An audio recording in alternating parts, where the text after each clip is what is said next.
Esse é o Big Shot Pod.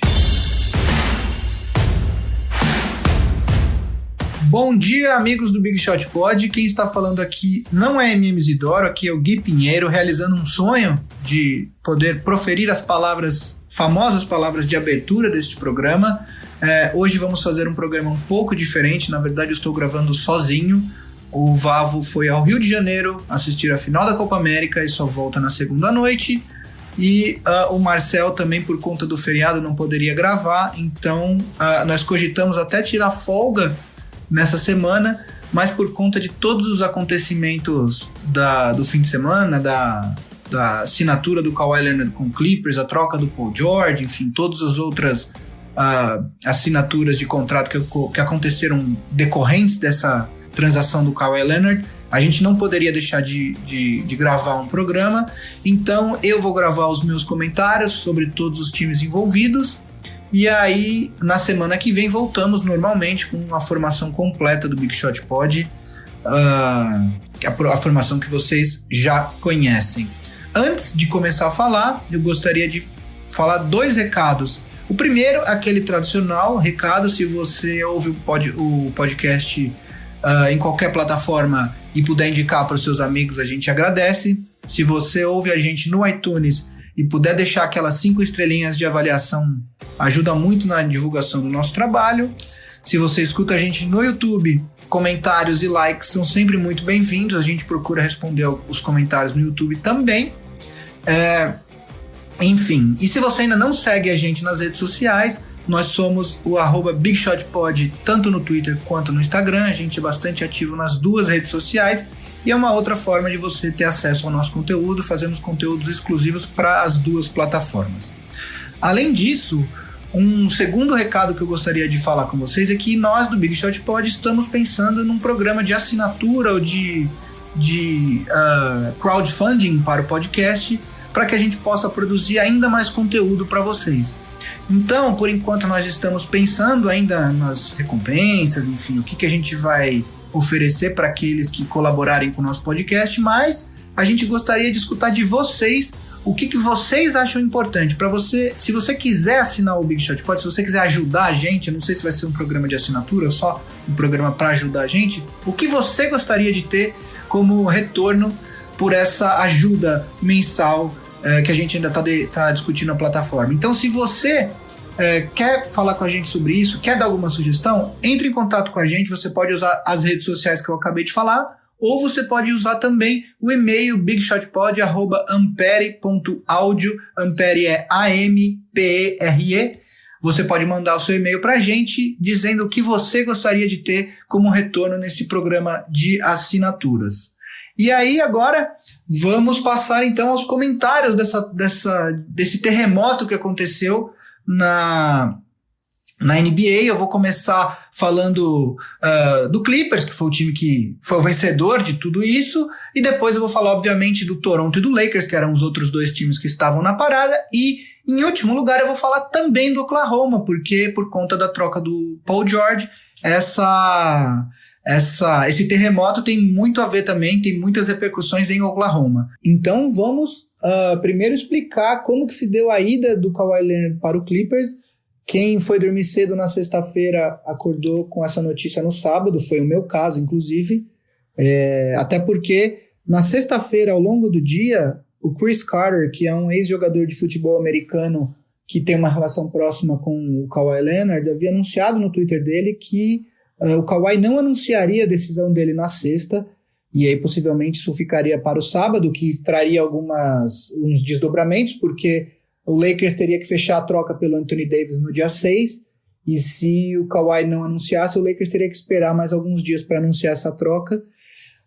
Não foi o que aconteceu. A decisão dele acabou sendo anunciada na sexta-feira à noite pelo Chris Haynes, que é um jornalista do Yahoo, foi o primeiro a reportar. E o que aconteceu foi que durante todo o processo de free agency do Kawhi, ele estava tentando recrutar uma segunda estrela para ir com ele para o Clippers, que era realmente o destino que ele sempre teve em mente, como muitos, inclusive eu, imaginavam durante a temporada passada. A questão é que ele não gostaria de ir para lá sozinho, ele precisaria de uma segunda estrela para se juntar a ele lá. Ele, ao longo do processo, parece que ele ligou para o Kevin Durant para perguntar se o Kevin Durant consideraria a possibilidade de se juntar a ele em Los Angeles, mas a ligação, dizem os boatos, de que ela pegou até o Kevin Durant de surpresa, e o Durant já estava comprometido a se juntar ao Kyrie Irving no Brooklyn. E aí, o Los Angeles Clippers foi informado disso, investigou a possibilidade de trazer tanto o Jrue Holiday quanto o Bradley Beal, mas ouviu do Pelicans e do Wizards que esses atletas não estavam disponíveis. E aí, um outro atleta que o Kawhi tinha falado para o Clippers que ele gostaria de jogar é o Paul George, que é um cara da Califórnia, que sempre quis jogar na Califórnia, que inclusive esteve ligado ao Lakers nas últimas 2 off-seasons, mas acabou não indo para o Lakers. Ele conversou com o Paul George, e o Paul George foi para o Sam Presti, que é o manager do Oklahoma City Thunder, e comunicou que gostaria de ser trocado para o Los Angeles Clippers. O Sam Presti, que não é bobo, ele é, na verdade, muito pelo contrário, ele é um dos grandes managers da NBA, ele criou uma espécie de guerra entre Toronto Raptors e Los Angeles Clippers para ver quem ofereceria mais para o Oklahoma em troca do Paul George. Disse até que ele chegou a discutir com o Toronto Raptors um pacote onde ele enviaria não só o Paul George, mas também o Russell Westbrook. O Masai Ujiri não tinha interesse, acho que imagino, no salário do Russell Westbrook, e também não teria os ativos necessários para concretizar essa troca. Acabou que o Clippers, que tinha muitas escolhas de draft acumuladas de outros negócios, como, por exemplo, a troca do Tobias Harris para os Sixers, além das escolhas do próprio Clippers, acabou colocando tudo na mesa e foi o preço mais caro possivelmente pago por um atleta em uma troca. O total de ativos que o Clippers envia para o Oklahoma são o Shai Gilgeous-Alexander, que é um dos grandes jogadores jovens da NBA, um armador, o Danilo Gallinari, que é um contrato expirante, ele tem mais um ano de contrato, mas que também fez uma ótima temporada pelo Clippers no ano passado, e mais 5 escolhas sem proteção de primeiro round, 3 do Clippers, 2 do Miami Heat, além do direito do Oklahoma fazer o swap de escolhas com o Clippers em mais outros 2 drafts, ou seja, ao todo são 5 escolhas, mais 2 trocas, vamos dizer aí 7 escolhas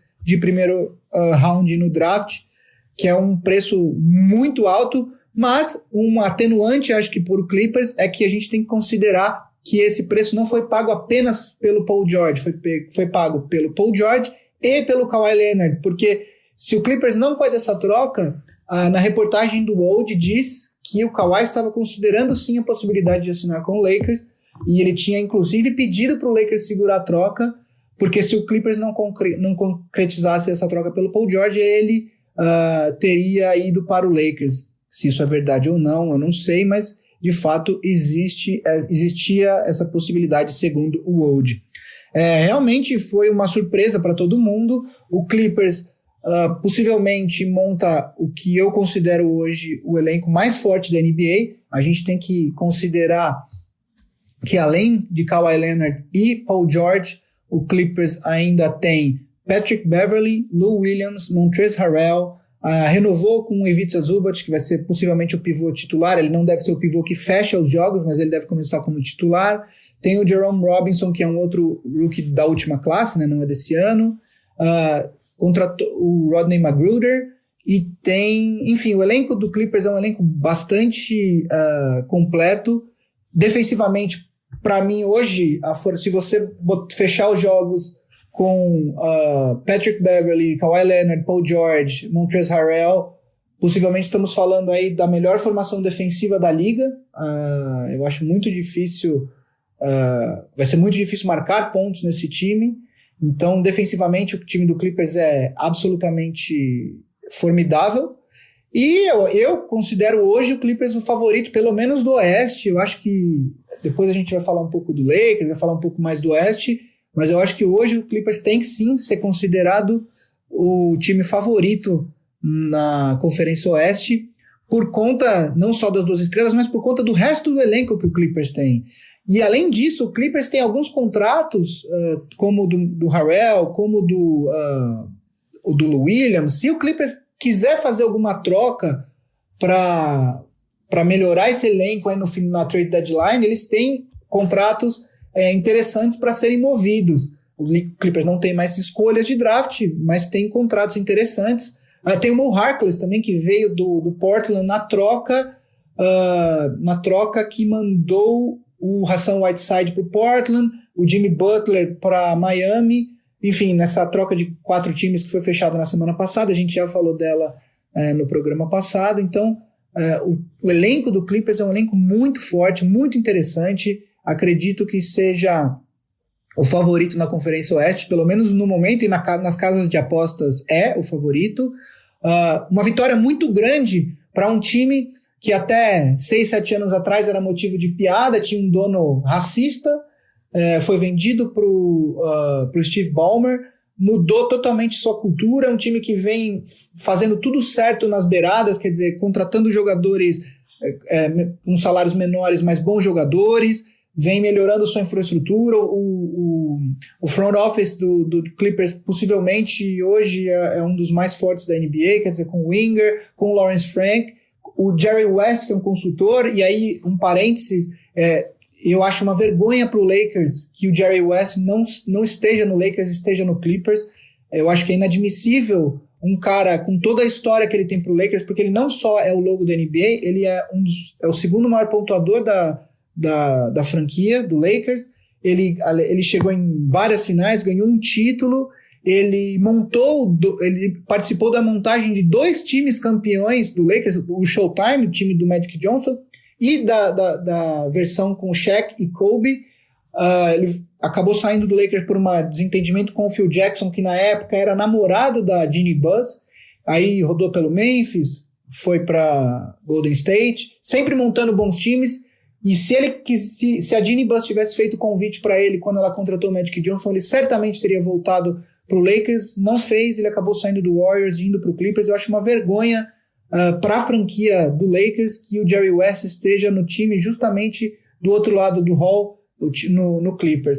De qualquer forma, uma grande vitória para um time que vem fazendo tudo certo nos últimos anos, e era questão de tempo até que um free agent, poderia não ser o Kawhi esse ano, mas acabou sendo, mas alguém uma hora ia olhar para o Clippers e falar, eu quero ir para lá, porque esses caras sabem o que estão fazendo. Então, além de ter montado um time excelente para a próxima temporada, que com certeza é um dos favoritos, eles acabam também tendo essa vitória que é importante para se colocar como uma potência na NBA nos próximos anos.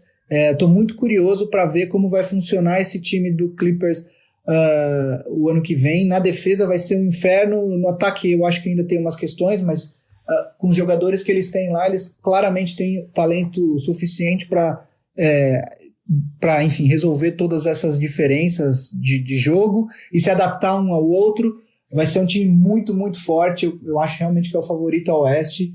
E, enfim, parabéns para o Clippers, parabéns para a torcida do Clippers, que ficou muito feliz. De fato, foi um dos grandes momentos da franquia até agora, e talvez o time tenha potencial para conquistar o título da NBA pela primeira vez. Eu sei que o Clippers poderia ter conquistado títulos na época de Blake Griffin e Chris Paul, mas eu acho que aquele time realmente ainda faltava um pouco. Esse time de agora que foi montado não falta. Eu acho que é um candidato que está absolutamente pronto, principalmente com o Doc Rivers no banco, um dos grandes técnicos aí também da NBA. Eu acho que esse time está pronto para disputar títulos. Então, vamos agora passar para o Lakers. Na verdade, antes da gente falar do Lakers, eu esqueci de comentar sobre o principal desdobramento da saída do Kawhi Leonard para o Clippers, que é o fato de que o nosso glorioso MM Isidoro ganhou um almoço pagos por mim e pelo Vavo. Então, só conforme vocês escutaram no último programa, a gente tinha deixado isso meio que apostado. Eu escolhi o Lakers, o Vavo escolheu o Raptors, o Marcel ficou com o Clippers porque foi o que sobrou e acabou levando esse almoço. Então esse almoço será pago em uma próxima oportunidade, mas fica aí o registro, né? Parabéns, MM, vencedor de um almoço. A gente não disse o valor, pode ser apenas um cachorro-quente, mas ele ganhou um almoço. Então, vamos falar sobre o Lakers agora. O Lakers possivelmente foi o grande derrotado dessa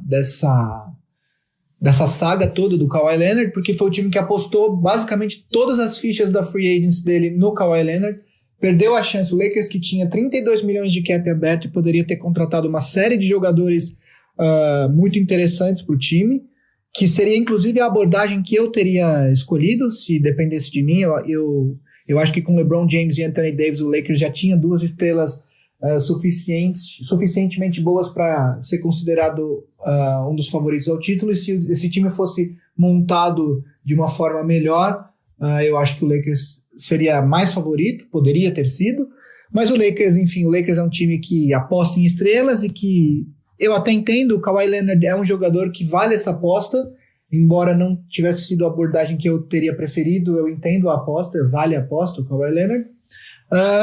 Mas o Kawhi Leonard acabou indo para o Clippers, e aí o Lakers teve que se virar para distribuir esses 32 milhões em cap space para outros jogadores, e aí sim montar o seu elenco para a próxima temporada. O que o Lakers fez com esse cap space? O Lakers trouxe o Danny Green, que foi campeão com o Kawhi Leonard, jogou com ele também em San Antonio, por 2 anos, 30 milhões o contrato. O Lakers trouxe também o Quinn Cook, que é um armador que era reserva no Warriors, mas que já tem o seu valor, é um bom arremessador de 3 pontos, que é o que o time precisa colocar ao redor do LeBron e do Anthony Davis. São bons chutadores, o Danny Green também é. O Lakers trouxe por um contrato bastante interessante o DeMarcus Cousins, que eu acho que para mim foi a melhor contratação do Lakers, pelo valor, né? Eu acho que na questão custo-benefício, se a gente lembrar que até 2 temporadas atrás o DeMarcus Cousins era considerado um All-Star, e que junto com o Anthony Davis o DeMarcus Cousins estava colocando números aí, 26 pontos, 13 rebotes, 5 assistências por jogo. Se o DeMarcus Cousins chegar a 70% do que ele fazia junto com o Anthony Davis no Pelicans, o Lakers vai ter um frontcourt fortíssimo, e o DeMarcus Cousins mais do que se paga com esses números. Então eu gostei muito da contratação do Cousins, eu acho que é uma aposta bastante válida para o Lakers. Além disso, o Lakers também trouxe de volta alguns veteranos. O KCP voltou por 2 anos, 16 milhões. O Alex Caruso, que para mim hoje é o melhor armador do elenco. Eu gosto muito do Caruso, acho que ele tem potencial, ele é novo, ele tem 24 ou 25 anos, é um cara que o Lakers tinha no South Bay Lakers, que é o time da D-League do Lakers. Depois ele jogou já pela franquia de cima, pelo Los Angeles Lakers, nos 2 últimos anos. Eu gosto muito, também trouxe um contrato interessante. Trouxe de volta o JaVale McGee, que eu acho que com o Cousins ele vai estar na melhor função dele, que é pivô reserva. Eu acho que ele é um pivô reserva bastante competente. Infelizmente trouxe de volta também o Rajon Rondo, que esse é de todos os jogadores que o Lakers contratou na temporada passada, esse é o que eu menos gostaria de ver de volta no time, menos inclusive que o Lance Stephenson, até porque se eu tivesse que escolher entre os dois, o Lance Stephenson ele teve os melhores anos da carreira com o Frank Vogel de técnico, na época que o Frank Vogel era o técnico de Indiana. Então o Rondo realmente me deixou bastante insatisfeito a volta dele. Mas enfim, vamos ver. Como ele voltou pelo mínimo, talvez ele não jogue tanto, e ele é um cara que eu não tenho essas informações, mas tudo indica que ele é um cara muito bom de ambiente. Enfim, todo mundo que joga com ele gosta muito dele, então talvez nesse sentido ele tenha valor.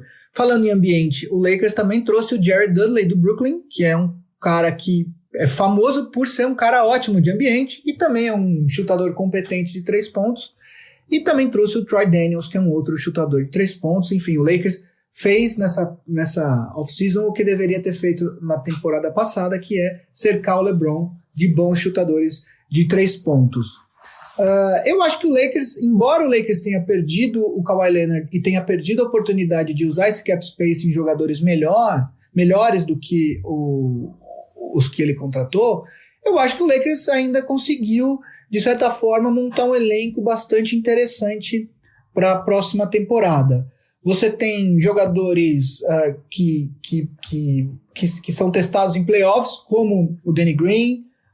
Você tem uma aposta interessantíssima no DeMarcus Cousins.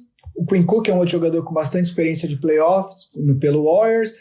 Você tem veteranos interessantes. Tem muita gente que não gosta do KCP. Eu acho ele, nesse valor que ele foi contratado agora, eu acho que ele está no valor dele, que é 8 milhões por temporada. Eu acho que o Lakers pagou demais ele em outros anos, mas que era por conta da possibilidade de trazer o LeBron, e eles são da clutch os dois. Então eu acho que nesse valor, se ele jogar ali 20 minutos vindo do banco, eu acho ele competente, ele chuta bem de 3, é bom na defesa e tal. O JaVale McGee é um cara que do banco ele pode... ele não aguenta jogar 30 minutos por jogo. Ele começou muito bem a temporada passada jogando 30 minutos por jogo, e aí foi declinando ao longo da temporada justamente porque o corpo dele não aguenta, mas se ele jogar seus 18, 20 vindo do banco, talvez ele jogue até menos, porque o Anthony Davis também pode jogar de pivô, enfim. Então, ele tem essa possibilidade aí de jogar 18 minutos, e aí eu acho que ele tá no ideal. Tem o Kyle Kuzma, que esse é o cara que, para mim, nesse começo de temporada, é o jogador mais pressionado do Lakers, porque a Jeannie Buss e o Rob Pelinka não queriam incluir ele na troca do Anthony Davis de jeito nenhum, por alguma razão. Então, agora ele... o chute de 3 pontos dele tem que evoluir, ele tem que voltar pelo menos ao nível que ele mostrou na primeira temporada dele. E a defesa, eu acho que a defesa, isso foi uma coisa que passou batida, porque a temporada do Lakers, o ano passado, degringolou depois da lesão do LeBron, mas a defesa do Kyle Kuzma melhorou muito na temporada passada. Eu acho que hoje ele pode ser considerado um defensor mediano, porque ele era um defensor ruim, né? Eu acho que a defesa dele teve muita evolução, e hoje ele pode ser considerado um defensor mediano. Ele não é digamos, um elo mais fraco do Lakers na defesa. Então o Lakers tem opções, o Kuzma também consegue marcar ali seus 15, 20 pontos por jogo, dependendo do jogo, até mais, ele tem jogos de 30 e poucos pontos. Ele é um cara que na noite certa pode ser um dos principais pontuadores do time. Eu acho que o Lakers tem opções, eu acho que o Lakers, dentro do cenário, até conseguiu montar um elenco decente. E aí, uma outra coisa que a gente tem que considerar também é que esse elenco, isso vale não só para o Lakers, mas vale para o Clippers, vale para todos os times. Os elencos que a gente está vendo agora não são os elencos que esses times vão ter nos playoffs. A gente ainda tem uma trade deadline no caminho, e tem, depois da trade deadline, a gente tem a época de buyouts, que os times mais fracos acabam comprando os contratos de alguns jogadores para que eles saiam do time e possam abrir espaço para os jogadores mais jovens desses times, e esses caras ficam disponíveis no mercado. A gente já viu muitos times aí que fazem aquisições nessa época de buyout, e são jogadores que acabam contribuindo para título, né? Então, o Lakers ainda tem algumas opções. Existe a possibilidade do Kyle Korver ser comprado fazer o buyout dele com o Memphis. Existe o próprio Iguodala, que o Memphis diz que não vai trocar, que não vai fazer buyout. O Iguodala gostaria, e dizem que o Iguodala, o principal alvo dele, se rolar o buyout dele, é justamente o Lakers, porque além de ser um time que obviamente está na disputa, o Rob Pelinka era o agente do Iguodala, antes do Pelinka ser manager, ele era agente de jogadores. Ele foi agente inclusive do James Harden, do Kobe Bryant, e ele era o agente do Iguodala. Então dizem que um dos principais interesses aí do Iguodala, caso ele seja liberado pelo Memphis, seria justamente o Lakers, mas existem times que estão de olho em fazer trocas pelo Iguodala. O Houston Rockets é um desses times. E eu imagino que o Clippers também tenha isso em mente. Então, eu acho que o Lakers... o Clippers continua sendo o favorito do Oeste, mas eu acho que o Lakers vai ter uma temporada. Acho que o Lakers finalmente volta aos playoffs depois de 6 anos. Eu acho que o time poderia ter sido muito pior. Não foi o que o torcedor do Lakers sonhou, mas poderia ter sido muito pior. E aí, para fechar o comentário do Lakers, eu acho que também tem uma outra questão, que é, a gente, mesmo que o time tenha sido formado de uma forma até decente, perto do que poderia ter acontecido, eu acho que o front office e a Jeannie Buss têm que ser cobrados pela torcida, porque o Lakers tem sido uma zona há muito tempo. O Lakers, o Kawhi Leonard, durante o processo de free agents, conversou com o Magic Johnson para perguntar para ele sobre os comentários que ele havia feito sobre o Pelinka, e essa conversa vazou. Isso dizem que atrapalhou o Lakers no pitch pelo Kawhi Leonard. Então, assim, não é só porque o Kawhi escolheu outro time que tem que aliviar para o management do Lakers. Ah, não deu. Cara, isso... O Lakers precisa acertar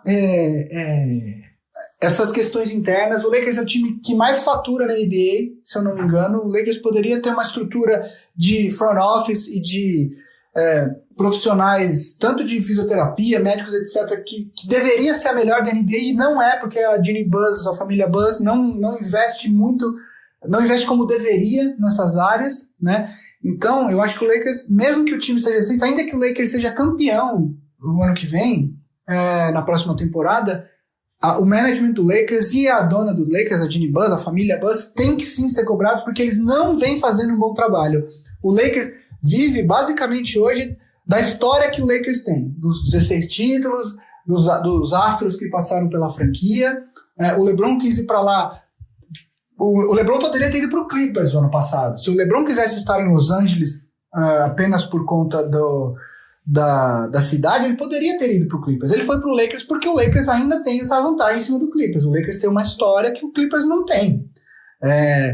Da mesma forma, o Anthony Davis gostaria de ir para o Lakers e não para outros times. Então, a questão é que esses caras só vieram para o Lakers porque é o Lakers, não pelo trabalho que o management está fazendo, né? Então, para não me alongar muito mais, eu só acho que o Lakers precisa pensar nessas questões. De qualquer forma, espero o Lakers nos playoffs de novo esse ano e vamos ver o que acontece nessa temporada. Então agora vamos falar do atual campeão da NBA, o Toronto Raptors, ex-time do Kawhi Leonard, né? O Toronto fez essa aposta do Kawhi Leonard sabendo que isso poderia acontecer, sabendo que isso era uma possibilidade bem grande disso acontecer, na verdade, né? Bom, a gente recapitular um pouco, o Toronto, antes da temporada começar, antes da troca pelo Kawhi Leonard, era um time que estava cogitando fazer até, implodir o time que eles tinham e fazer um rebuild do zero, porque era um time que já estava construído ao redor do Lowry e do DeRozan há muito tempo e que realmente não conseguia passar de uma certa etapa nos playoffs. O Toronto demitiu o Dwayne Casey, que foi considerado o técnico do ano na temporada passada, elevou o Nick Nurse era assistente do Dwayne Casey, elevou o Nick Nurse ao posto de técnico principal, e aí apareceu essa possibilidade de trocar pelo Kawhi Leonard. O Masai Ujiri é um excelente executivo, viu essa oportunidade e executou a troca, e foi uma aposta que, como a gente viu, deu absolutamente certo. É uma aposta que, ainda que o Kawhi tenha saído para o Clippers, valeu muito a pena. O Toronto foi campeão da NBA e é para isso que existe, é para isso que você faz tudo, quer dizer, para chegar ao título. Então, não há como a gente criticar a aposta feita pelo Masai Ujiri. Nesse sentido, eu acho que a torcida do Toronto está bem tranquila e não vai botar pressão no time. Agora, a questão do Toronto é que o Toronto ficou com a base do time que foi campeão basicamente intacta, quer dizer, os principais jogadores ainda têm contrato para a próxima temporada. O Lowry tem contrato, o Gasol tem contrato, o Ibaka tem contrato, o Norman Powell e o Van Vliet, o OG Anunoby e o Siakam também, né? Então, basicamente, todo o elenco principal volta, menos o Danny Green, que, como eu disse, assinou com o Lakers, e o Kawhi Leonard, que foi para o Clippers. E esses contratos todos que eu acabei de citar aqui, com exceção do contrato do Norman Powell, que tem mais, na verdade, de um ano, o ano seguinte, 2021, e mais uma opção de jogador para 21-22, todos esses contratos que eu disse aqui, eles acabam no final dessa temporada 19-20. Na verdade, o Anunoby tem uma opção do time, do próprio Toronto, que o Toronto deve fazer essa opção, e o do Siakam também é uma extensão do contrato de rookie dele, então obviamente que ele vai ficar, mas o fato é que o único contrato garantido para a próxima temporada é o do Norman Powell. O que significa que o cap do Toronto na próxima temporada pode estar absolutamente limpo e que esses jogadores que sobraram, né, o Lowry, o Gasol, o Ibaka, o Toronto pode tanto tentar competir no leste com esse time, porque eu acredito que o time que sobrou ainda, eles com as adições do Hollis Jefferson e do Stanley Johnson, que eles contrataram após o anúncio do Kawhi Leonard, eu acho que esse time pode brigar aí por quinto, sexto no leste tranquilamente, né? Eles podem tentar competir então no leste, tentar pegar playoffs, ou eles podem trocar esses jogadores para receber ativos para fazer de fato o rebuild que já se vinha falando tanto tempo em Toronto, mesmo antes da troca do Kawhi Leonard, né? O Kyle Lowry tem um salário alto de 33 milhões, o Marc Gasol tem um salário de 25,5, o Ibaka tem um salário de 23 milhões, mas como são contratos expirantes, certamente na época da trade deadline, muitos times vão perguntar a respeito desses jogadores para o Toronto, e o Toronto pode fazer uma opção. Pode trocar esses caras por jogadores jovens, escolhas no draft, para começar a fazer o rebuild, ou pode insistir com eles mais esse ano, e aí ter basicamente um cap space limpo para montar um time na próxima temporada, na temporada 2021. Eu acho que são caminhos interessantes, quer dizer, não há como eu disse, não há como criticar a aposta que o Masai Ujiri fez, o time foi campeão, e agora é bola para frente. O Toronto vai ter que se reorganizar de alguma forma, seja com esses jogadores, seja fazendo rebuild, mas o Toronto tem valores jovens muito interessantes. O Pascal Siakam, eu não sei se ele tem potencial para ser o melhor jogador de um time que disputa título, eu acredito que não, mas ele é um talento interessantíssimo. O Anunoby também é um talento jovem interessante. O Van Vliet é um cara que mais do que se pagou, ele foi um cara que não foi nem draftado, né? E, enfim, o Toronto tem opções. Eu acredito que o Masai Ujiri, que inclusive teve sondagens, boatos fortes de que ele poderia receber uma proposta para ir para Washington, eu acredito que o Masai Ujiri vai ficar lá e que vai realizar essa reconstrução de Toronto a partir do Pascal Siakam e do Anunoby, e aí vai tentar, obviamente, agregar novas peças ao redor desses jogadores, trocando. Eu acho que o Kyle Lowry deve fazer aí a sua última temporada em Toronto, não sei nem se ele termina a temporada lá. Da mesma forma, o Gasol, eu acho que ele mostrou que ele ainda tem linha para queimar, ele que já é um cara mais velho, mas que foi extremamente fundamental pro Raptors nesses playoffs, tanto por conta da experiência e da defesa, mas também pelas bolas de 3 pontos, que ele é muito bom. Então eu acho que o Toronto vai partir para esse caminho aí de tentar capitalizar nesses ativos enquanto eles ainda têm contrato, e aí começar um rebuild. De qualquer forma, eu acho que depois que um time ganha o título, a franquia tem um período de graças, aí acho que de uns 3 anos, onde você não necessariamente precisa ser campeão novamente, não precisa defender o título, e você tem esse período, esse respiro para reformular o time, se for esse o caso.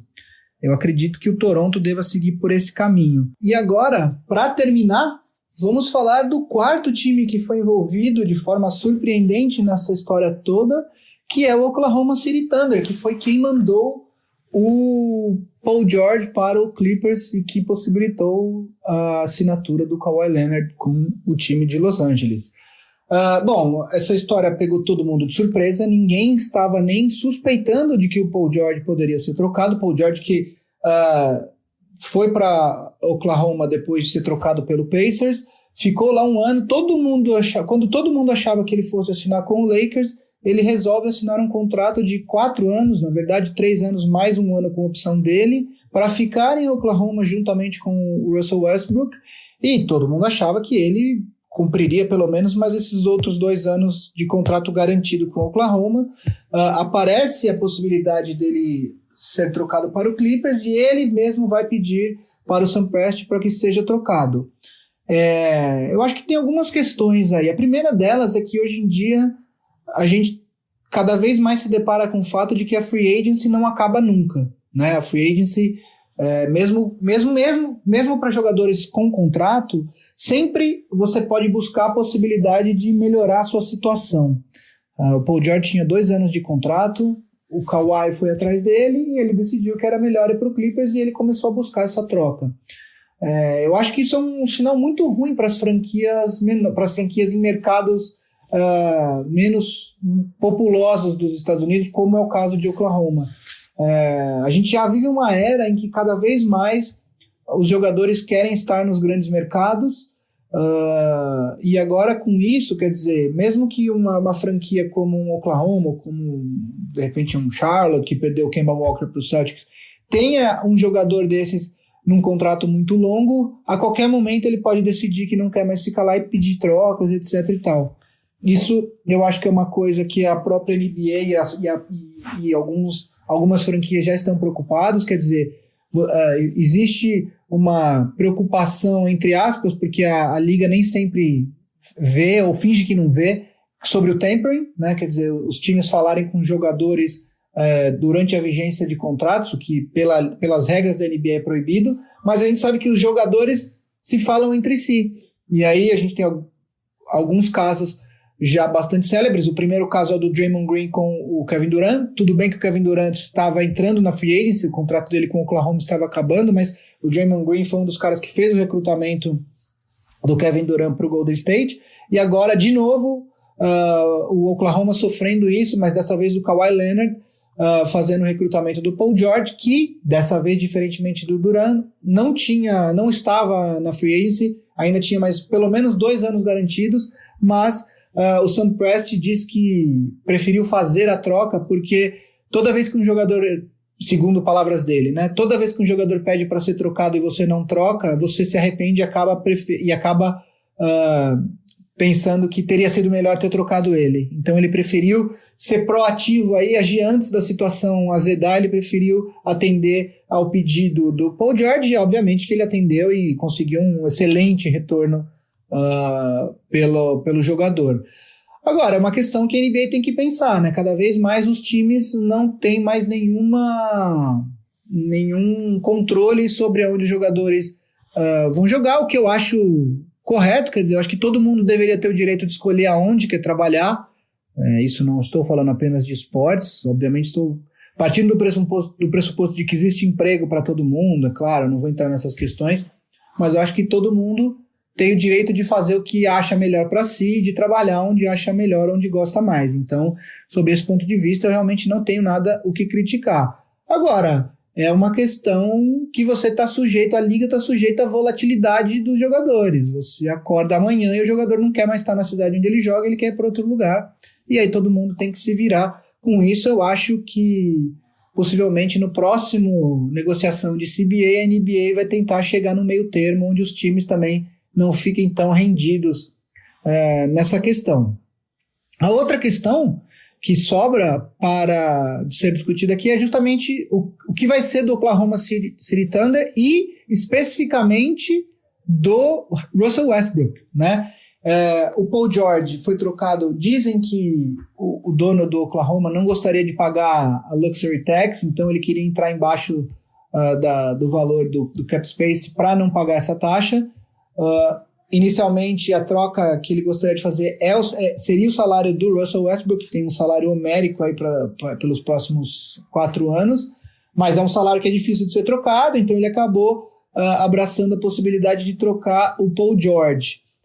Com isso, me parece claro que o Oklahoma vai tentar fazer uma espécie de rebuild com o carro andando, apostando em jogadores mais jovens e nas escolhas de draft, que agora eles têm, além das escolhas do próprio Oklahoma, eles têm 5 escolhas vindo do Clippers, 3 do Clippers, 2 do Miami, e mais o direito à troca com as escolhas do Clippers, então são 5 escolhas mais 2 trocas.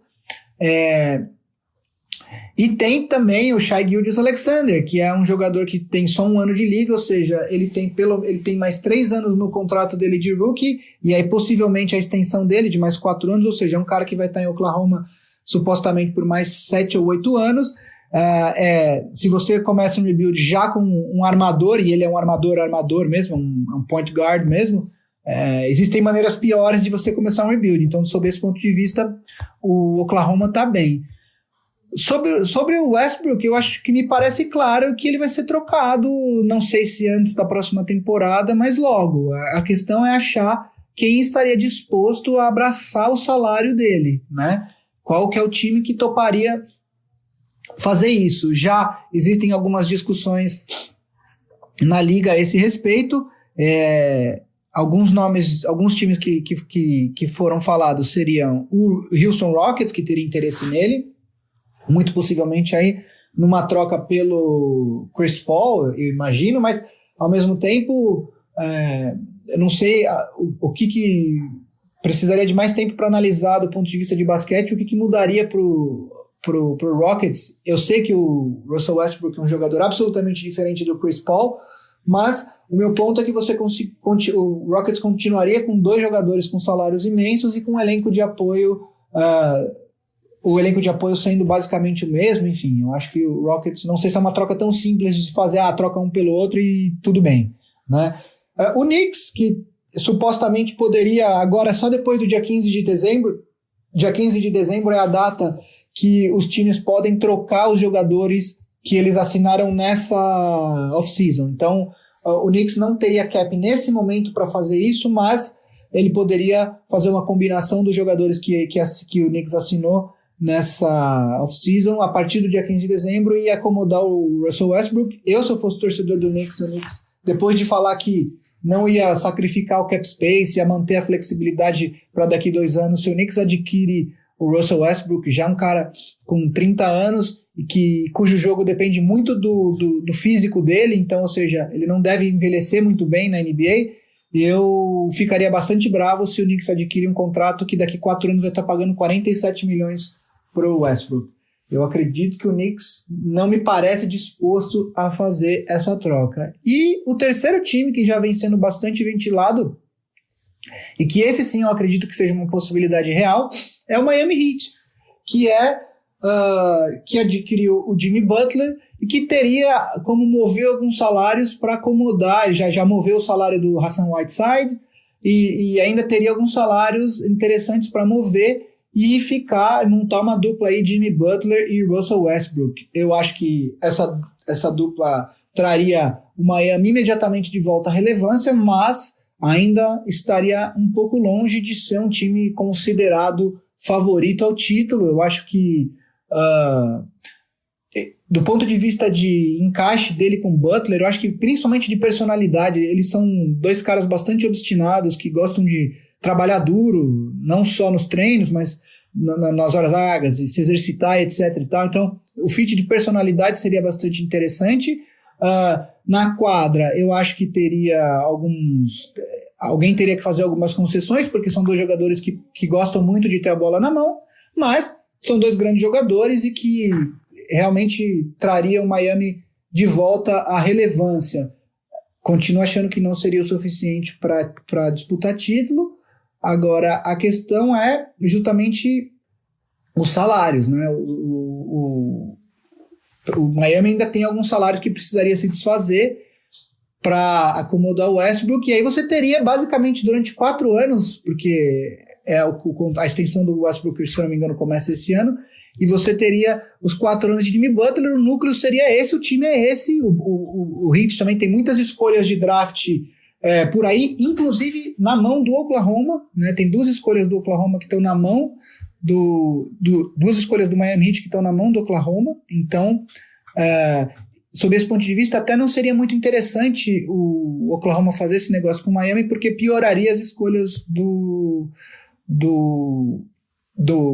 próprio Oklahoma. Enfim, é uma situação bastante complicada para o Oklahoma, que vai ter que começar um rebuild. Ao mesmo tempo, eles têm muitos ativos, e agora é ver o que acontece com a carreira do Russell Westbrook. E com isso, eu acho que eu cobri todos os principais times envolvidos nessa ida do Kawhi Leonard para o Clippers. Obviamente que esse fato não é isolado e ele vai repercutir em outros times, em outras transações que vão ocorrer mais para frente, mas eu acho que cobri esses principais times. Peço desculpas se eu, às vezes, me perdi um pouco no raciocínio. Fazer o programa sozinho é bastante diferente, porque a gente não tem, às vezes, tempo de pensar nas coisas que a gente falaria, como a gente tem quando tá todo mundo, quer dizer, quando o Vavo ou o Marcel estão falando, tenho tempo de pensar um pouco mais, falar tudo isso de bate-pronto, às vezes é complicado, ainda que eu tenha feito minhas anotações e anotado todos os pontos que eu gostaria de falar, às vezes fica um pouco complicado. Eu espero que vocês tenham gostado. Para lembrar duas coisas que eu falei no começo do programa. Se você ouve a gente no iTunes e puder deixar aquelas 5 estrelinhas na avaliação, a gente gosta bastante. Se você ouve no YouTube, pode dar like, pode comentar, que a gente procura responder sempre que possível. E se vocês puderem indicar o programa para outros amigos, a gente também agradece de coração. Além disso, como eu disse, a gente está montando esse programa aí, não sei se de assinaturas ou de apoio ao Big Shot Pod. Se você tem sugestões para esse programa, coisas que você gostaria de ter como retorno por colaborar com a gente, fala pra gente nas redes sociais, @BigShotPod no Twitter e no Instagram, segue a gente lá, ou no e-mail bigshotpod@ampere.audio. Manda sua sugestão, porque a gente está montando isso, e assim que a gente tiver com isso pronto, vocês vão saber e a gente vai abrir para vocês poderem colaborar com a gente. Hoje nós, obviamente, não fomos gravados no Inovabra Habitat. Eu estou gravando na minha casa, mas semana que vem devemos estar lá novamente. O Big Shot Pod faz parte da família Ampere de podcasts. Se você não escutou, escute o Boa Noite Internet, podcast do nosso produtor Cris Dias. Essa semana eu e o MM Isidoro estamos lá falando sobre como é produzir podcasts. A gente trabalha com isso, além de fazer o Big Shot Pod. Então, eu, o Cris Dias, o Maron, que é sócio da Ampere, e o Marcel, estamos lá falando a respeito do negócio de podcast, como que é. Ouve lá o episódio desse domingo, ficou bem legal. E também ouça o Família Feminista, que também é da Ampere e que é um conteúdo absolutamente relevante e importante nos dias de hoje. Muito obrigado pela atenção de vocês, espero que vocês tenham gostado e até semana que vem. Fala galera, MM aqui, sequestrando esse finalzinho de episódio. Vocês acharam que não ia ouvir minha voz? Acharam errado. Só não vou chamar de vocês de otários, porque vocês Big Shooters são incríveis. Só tô entrando aqui pra pedir a ajudinha de vocês em uma coisinha. Não deixem o Gui e o Vavo esquecerem meu almoço. Vocês viram no episódio 31 o quanto que eu não tive escolhas? E Deus, Alá, Oxalá foi justo comigo e me deu a nossa aposta aí, deixou cair no meu colo esse almocinho de graça. Então, por favor, fiquem em cima de Vavo Fresno, de Guilherme Pinheiro, e só vamos acabar quando termina isso aqui. A gente se vê aí no episódio 33, espero que de buchinho cheio, com muito carinho, amor e atenção. Até semana que vem, galera!